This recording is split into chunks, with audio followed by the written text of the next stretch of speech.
Hi hello నమస్తే welcome to I dreams. నేను మీ మాధురి.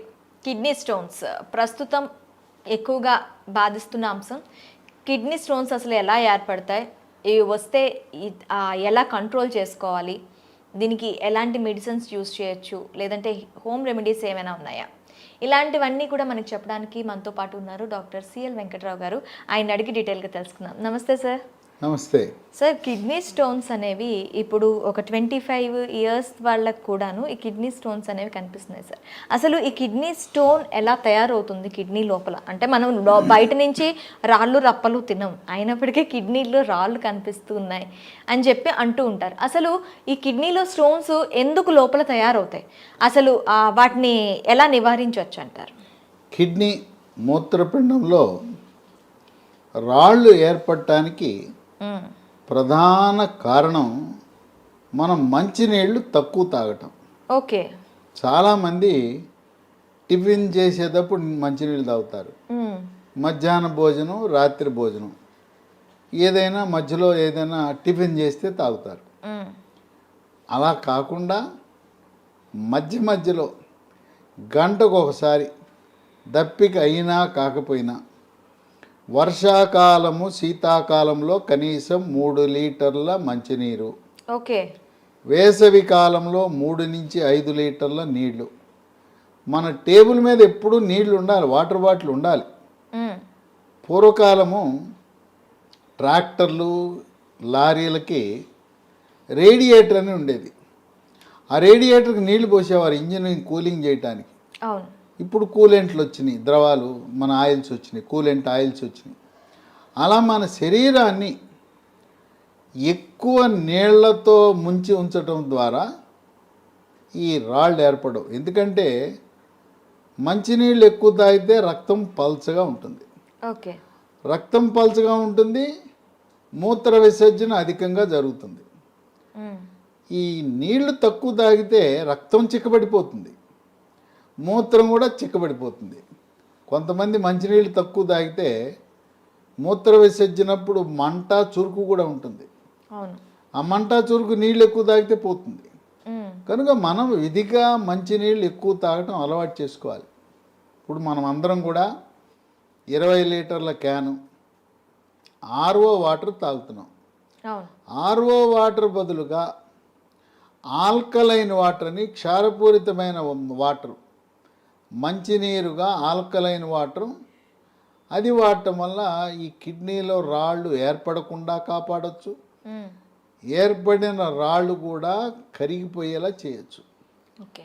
ఈ మూత్రపిండంలో రాళ్ళు ఈ మధ్యకాలంలో మనం ఎక్కువ గమనిస్తున్నాం. ఎందుకంటే మేము ఎంబీబీఎస్ విద్యార్థి దశలో ఉన్నప్పుడు ఈ అల్ట్రాసౌండ్ స్కానింగ్ మిషనే లేదు.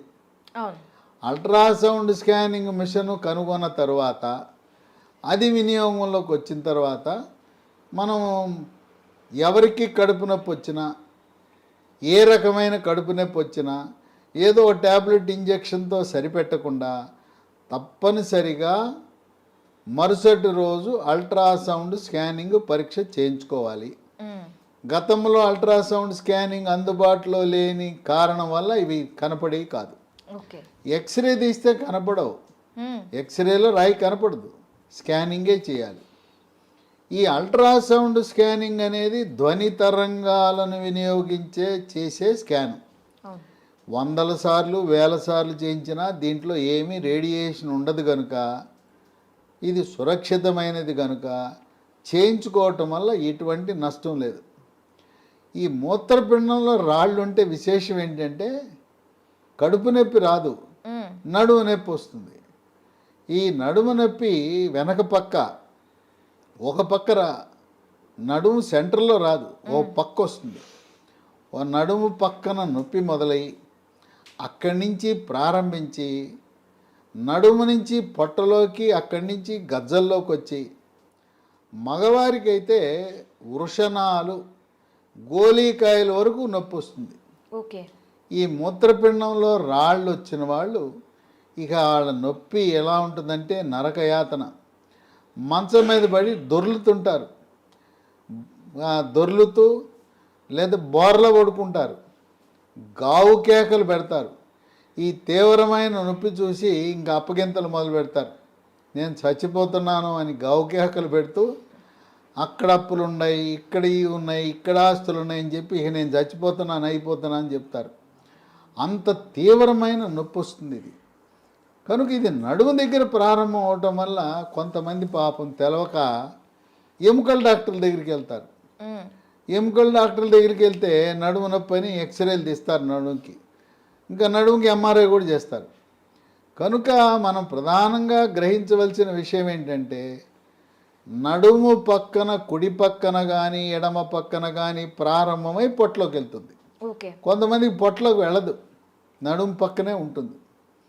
ఈ రాళ్ళు ఒక పక్కకి పరిమితం అవ్వచ్చు, రెండు పక్కలు కూడా ఉండొచ్చు.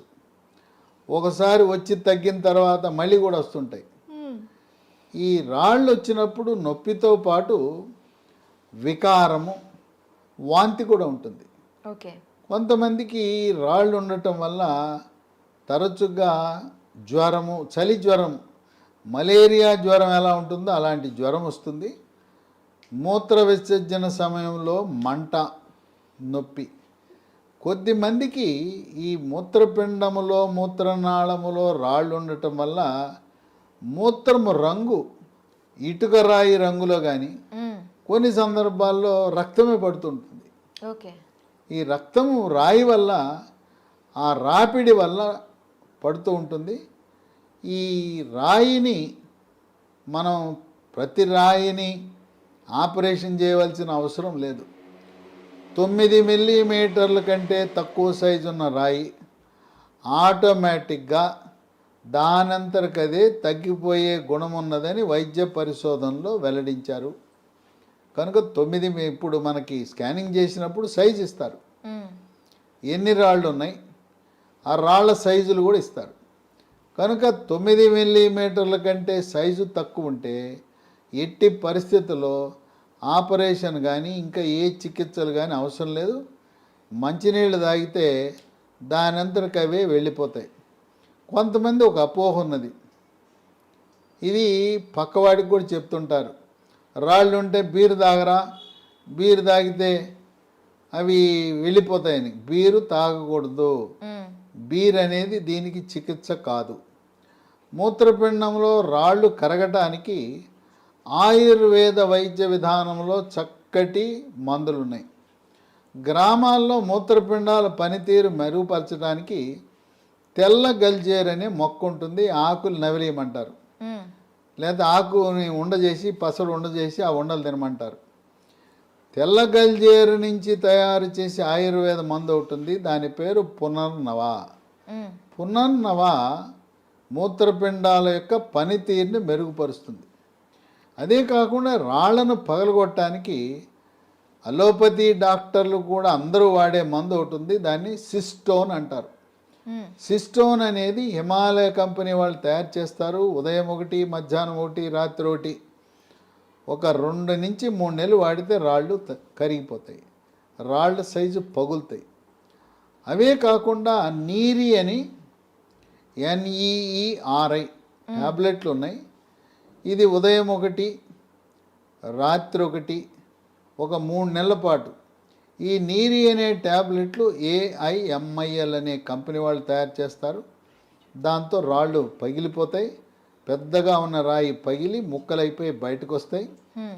అయితే ఈ మూత్రపిండంలో రాళ్ళున్న ప్రతి ఒక్కరూ కూడా రక్తములో క్రియాటిన్ అనే రక్త పరీక్ష చేయించాలి.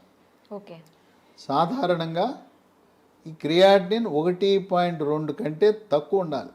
ఓకే. ఇది ఎక్కువ ఉంటే అది కొన్ని ఇబ్బందులకు దారితీస్తుంది. ఆ క్రియాటినిన్ పెరిగినప్పుడు పునర్నవ ట్యాబ్లెట్లు ఉదయము రాత్రి 3 నెలలు, దాంతోపాటు ఈ క్రియాటినిన్ని సాధారణ స్థితికి తగ్గించడానికి మరొక మందు అందుబాటులోకి వచ్చింది. రాళ్లను పగలగొట్టడానికి నీరి, క్రియాటినిన్ తగ్గించడానికి నీరి KFT. ఇదే కంపెనీ వాళ్ళు AIMIL అనే కంపెనీ వాళ్ళు తయారు చేస్తారు. దీన్ని ఉదయం 1 స్పూను, మధ్యాహ్నం 1 స్పూను, రాత్రి 1 స్పూను మూత్రపిండాలు రాళ్ళు కొంతకాలం ఉండటం వల్ల ఈ క్రియాటినిన్ పెరిగితే ఈ నీరి కేఎఫ్టీ 3 నెలలు వాడితే మళ్ళీ క్రియాటినిన్ సాధారణ స్థితికి వస్తుంది.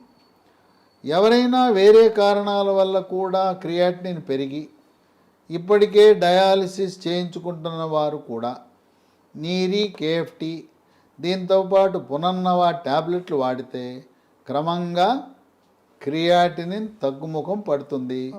మీ మూత్రపిండాల డాక్టరు నెఫ్రాలజిస్టు ఆయన చెప్పిన మందులతో పాటు ఈ పునర్నవ నీరి కేఎఫ్టీ కూడా వాడచ్చు. ఈ పునర్నవ గురించి నీరి కేఎఫ్టీ గురించి మూత్రపిండాల డాక్టర్లు నెఫ్రాలజీ సూపర్ స్పెషలిస్టులకు అవగాహన లేని కారణం వల్ల ఇవి వాడద్దు వీటి గురించి వీటి పనిచేయవు అని చెప్తారు వాళ్ళు. వాళ్ళకి అవగాహన లేని కారణం వల్ల వాళ్ళకి చెప్పవలసిన అవసరం లేదు. పునర్నవ నీరి కేఎఫ్టీ వాడటం వల్ల ఎటువంటి అనర్థాలు లేవు, ఎటువంటి సైడ్ ఎఫెక్ట్స్ లేవు, ఇవి ఇంగ్లీష్ మందులతో రియాక్షన్లు రావు. కనుక నెఫ్రాలజీ డాక్టర్కి చెప్పకపోయినా ఈ నీరి కేఎఫ్టీ అలాగే పునర్నవ వాడి చాలామంది మూత్రపిండాల రోగులు ఎంతో ఉపశమనాన్ని పొందారు. నేను ఒక ఇంగ్లీష్ వైద్యుడిగా ఎఫ్ఆర్సిఎస్ చదివి మరి డయాలసిస్ గురించి ఇంగ్లీషు మందుల గురించి అవగాహన ఉండి పునర్నవ నీరి కేఎఫ్టీ అనేక మందితో వాడించటం వల్ల చక్కగా క్రియాటినిన్ అనేది తగ్గుముఖం పట్టడం, డయాలసిస్ అవసరం లేకుండా పోవటం, మూత్రపిండాల మార్పిడి చికిత్స అవసరం లేకుండా పోవటం అనేది విశేషం. ఈ మూత్రపిండాల్లో రాళ్ళు ఉన్నవాళ్ళు కొంచెం ఆహార నియమాలు పాటించాలి. ఓకే, అంటే ఆహార నియమాలు అంటే నేను విన్నాను సార్, పాలకూర టమాటోతో కలిపి తింటే కిడ్నీలో రాళ్ళు వస్తూ ఉంటాయని. అది నార్మల్ పర్సన్స్ తిన్నా అలానే వస్తూ ఉంటాయా, లేకపోతే ఈ కిడ్నీ వ్యాధిగ్రస్తులకు మాత్రమే ఇది వర్తిస్తుందంటారా? మనం పాలకూర టమాటో ఎంత తిన్నా రాళ్ళు ఏర్పడవు. ఓకే, కాకపోతే రాయి ఉన్నవాళ్ళు పాలకూర టమాటా పరిమితంగా తినాలి. ఓకే, అంతేగాని మీకు అపోహొద్దు. మీరు రోజు కేజీ టమాటాలు తిన్నా, రోజు పాలకూర తిన్నా మూత్రపిండాలు రావు, రాళ్ళు రావు. కానీ రాళ్ళు ఉన్న వాళ్ళు వీటిని ఎంత తగ్గించి తింటే అంత మంచిది. ఓకే, కనుక వీటితో పాటు మంచినీళ్ళు అధికంగా తాగాలి. ఈ మంచినీళ్ళు అనేది చాలా కీలకం. కొంతమందికి కాలు బొటన వేలు నొప్పి ఉంటుంది, వాపు నొప్పి ఎర్రగా అవటం, దాన్ని గౌట్ అంటారు. గౌట్ అంటే రక్తంలో యూరిక్ యాసిడ్ పెరుగుతుంది. ఓకే, ఆ గౌట్ ఉన్న వాళ్ళకి ఏదైతే రక్తంలో యూరిక్ యాసిడ్ పెరిగిందో అది వచ్చి మూత్రపిండంలో రాయి ఏర్పడుతుంది. మూత్రపిండంలో రాయి ఏర్పడుతుంది కనుక సీరం యూరిక్ యాసిడ్ అనేది నియంత్రించుకోవాలి. దానికి రకరకాల మందులు ఉన్నాయి. ఇప్పుడు కొత్త మందు వచ్చింది యూరిక్ యాసిడ్ నియంత్రణకి, దాన్ని ఫెబుస్టాట్ అంటారు. FEBUSTAT ఫెబుస్టాట్ 40 మిల్లీగ్రాములు వేస్తే చక్కగా నియంత్రించబడుతుంది. యూరిక్ యాసిడ్ అధికంగా ఉన్నవాళ్ళు పప్పు ధాన్యాలు తక్కువ చేసుకుని తినాలి. ఓకే, మాంసము, కోడి మాంసము, చేపలు లాంటివి మాంసాహారం పరిమితంగా తినాలి. ఓకే, తినొచ్చు కానీ పరిమితంగా తీసుకోవచ్చు.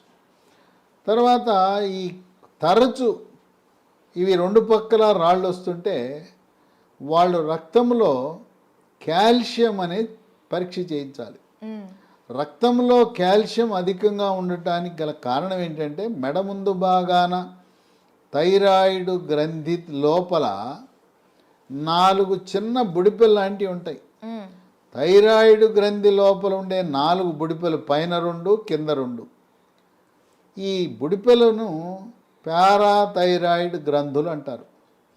ఈ పారాథైరాయిడ్ గ్రంథులలో సమస్య ఉన్నప్పుడు కాల్షియం రక్తములో అధికంగా ఉండటం వల్ల మూత్రపిండంలో రాళ్ళు ఉంటాయి. ఇది కేవలం ఓసారి 2 సార్లు 3 సార్లు 4 సార్లు ఎన్నిసార్లు చేసినా మళ్ళీ వస్తున్నాయంటే వాళ్ళు కాల్షియం పరీక్ష, పారాథైరాయిడ్ గ్రంథి సంబంధించి ఎండోక్రైనాలజీ సూపర్ స్పెషలిస్ట్ని సంప్రదించవలసి వస్తుంది. కనుక మూత్రపిండంలో రాళ్ళు అనేది చాలా సహజ సిద్ధం. ఇవి వర్షాకాలము శీతాకాలం కంటే కూడా వేసవి కాలంలో ఎక్కువ బయటపడతాయి. ఎందుకంటే వేసవి కాలంలో చెమట ఎక్కువ పడుతుంది, రక్తం చిక్కబడుతుంది, మూత్ర విసర్జన తగ్గుతుంది, మూత్రము కూడా చిక్కబడుతుంది. అందువల్ల వేసవిలో ఆ వర్షాకాలంలో శీతాకాలంలో ఏర్పడి ఉండొచ్చు రాయి, కానీ దాని బయటపడటం లక్షణాలు నొప్పి అవన్నీ కూడా వేసవి కాలంలో బయటపడతాయి. ముఖ్యంగా ఎండలో తిరిగేవాళ్ళు, బైక్ మీద ఎక్కువగా తిరుగుతున్న వాళ్ళు, భవన నిర్మాణ కార్మికులు, రోడ్డు నిర్మాణ కార్మికులు, వ్యవసాయ కార్మికులు, మంచినీరు అధికంగా తాగటం, అవసరం ఉన్నా లేకపోయినా, దప్పిక ఉన్నా లేకపోయినా గంటకు మంచినీళ్ళు తాగితే అసలు మూత్రపిండంలో రాళ్ళే ఏర్పడకుండా మనం నివారించుకోవచ్చు. Okay sir, thank you very much. చూసారు కదా, మూత్రపిండాల్లో రాళ్ళు అనేవి తగ్గించుకోవాలి అంటే తరచుగా నీళ్లు తాగాలి. నీళ్లు ఎంత తాగితే మనం ఆ మూత్రపిండాల్లో రాళ్ళు అంతవరకు మనం కంట్రోల్ చేసుకోవచ్చు అని చెప్తున్నారు. మరొక అంశంతో మీ ముందుకు వస్తాం. Stay with us.